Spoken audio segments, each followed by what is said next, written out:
सिंधड़ी मां खे ख़बर ॾींदा हलूं। फ़क़ीर दिलबहार नुकरत जे रिपोर्ट मुताबिक़ फुलाणियूं जे मेंगवार पाड़े में गुज़िरियल ॾींहुं पुटनि ज़ाल ऐं नुंहुं हथां क़तल वाॾो कमु कंदड़ पोरत केविल मेंगवार जो क़तल केस संदसि पुटनि चतू मेंगवार जी फ़रियाद ते पंहिंजे माउ भागुली, पंहिंजे भाउ गुलजी ऐं उन जी ज़ाल आशा मेंगवार ते गुनाह नंबर 34/302 कलम 59/2023 PPC तहत केस दाख़िल कयो वियो।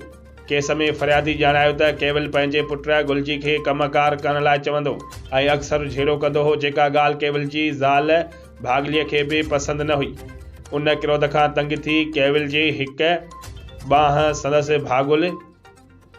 भागली झले, ॿी बांह संदसि नुंहुं आशा झले ऐं गुलजी पोयां कुहाड़ी हईं, जंहिं सबबु केवल मारिजी वियो। होॾां फुलाणियूं पुलिस केस में मुलविस समूरा जवाबदार गिरफ़्तार करे वरिता आहिनि, जॾहिं त इहो पिणु इम्कान ॾेखारियो पियो वञे त असुल वजह खां हटी करे केस दाख़िल कयो वियो आहे।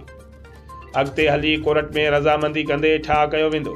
फुलाणियूं जे मेंगवार पाड़े में गुज़िरियल ॾींहुं पुटनि ज़ाल ऐं नुंहुं हथां क़तल वारो मामिलो वार्ड के जो कमु कंदड़ पोरत केवल मेंगवार जो क़तल केस संदसि पुट चतू मेंगवार जे फ़रियाद ते पंहिंजे माउ भागुली, पंहिंजे भाउ गुलजी ऐं उन जी ज़ाल आशा मेंगवार ते केस दाख़िल कयो वियो आहे। केस में फ़रियादी जो इहो चवणु आहे त केवल पंहिंजे पुट गुलजी खे कमकार करण लाइ चवंदो हो, अक्सर झेड़ो कंदो हो, जेका ॻाल्हि केवल जी ज़ाल भागुलीअ खे बि पसंदि न हुई ऐं उन कशमाकशीअ खां तंग थी केवल जी हिकु बांह संदसि ज़ाल भागुली झले, ॿी बांह संदसि नुंहुं आशा झले ऐं गुलजी पोयां कुहाड़ी हईं, जंहिं सबबु केवल मारिजी वियो। होॾां फुलाणियूं पुलिस केस में मुलविस समूरा जवाबदार गिरफ़्तार करे वरिता आहिनि, जॾहिं त इहो पिणु इम्कान ॾेखारियो पियो वञे त असुल वजह खां हटी करे केस दाख़िल कयो वियो आहे।